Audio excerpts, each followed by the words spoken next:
defiance on the same day the president is in that county. And the president saying, amewachia Mungu, Mlima Kenya. Isn't this an indication that it's clearly slipping through his hands? In terms of Kang'ata, I know him as a gentleman, nice by all levels. But now, talking politics and analyzing it here, those could be shenanigans. I mean, it could be an arrangement they have with Ruto so that they can hoodwink people. Just the same thing Moses Kuria did the other day, and then now he comes back. If it is not that, then it is true that Kang'ata has realized, and you know, when we analyze, by the way, there is a difference, a distinct difference between the people of Shamakoko and the people of Rumruti. These two regions are different. The way you analyze Western Kenya politics, particularly, let's say, Western Province, former Western Province, and the way you analyze Nyeri or Murang'a politics is totally different. And the Central people have always, Mount Kenya people have told you that what they loathe the most is betrayal.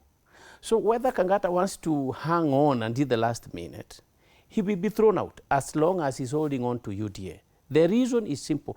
In fact, the president is making a very interesting statement that I know mutatuweka pamoja and then you will see what we have done. The first thing he did, which drove away the Mount Kenya people, is he betrayed them.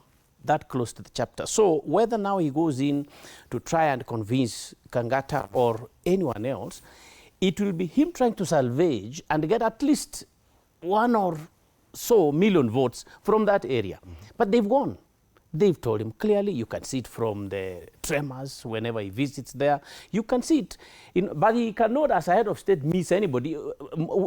Mzee Moi used to go to Central Province, and he had Kamodo, and Kamodo would, of course, mobilize a few people to go and clap for him. So you cannot lose completely, because there are people who are selfish. They want to earn, they want to develop their career, which maybe is not there. But for people who have developed their careers like Irungu Kang'ata, for example, it is too much to want to stick on to Kenya Kwanza when already everyone is telling you, hapo usipotoka, we will consider you as a traitor. So I think that if it is not the shenanigans I said, and as I told you earlier here, these people in power see 50% more than we actually can see. So, and it's because of the behind the scenes machinations they do in the night, behind the, you know, away from the media, so that they can survive that way. Lastly, Fred, you know, Kenya Kwanza said once Rigathi Gachagua is impeached, he will completely go silent.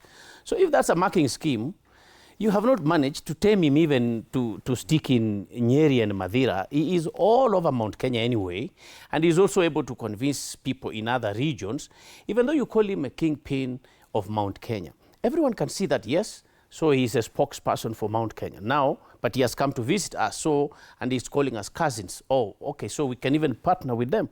So so on that front of silencing the former deputy president, they have flatly failed. So if you were to say, then, are we going to vote you if what you're saying is not equal to what you're doing or what is in the air? Then of course people will not vote for him. Many pundits have said or predicted that more of this will happen, the kind of action we see Kang'ata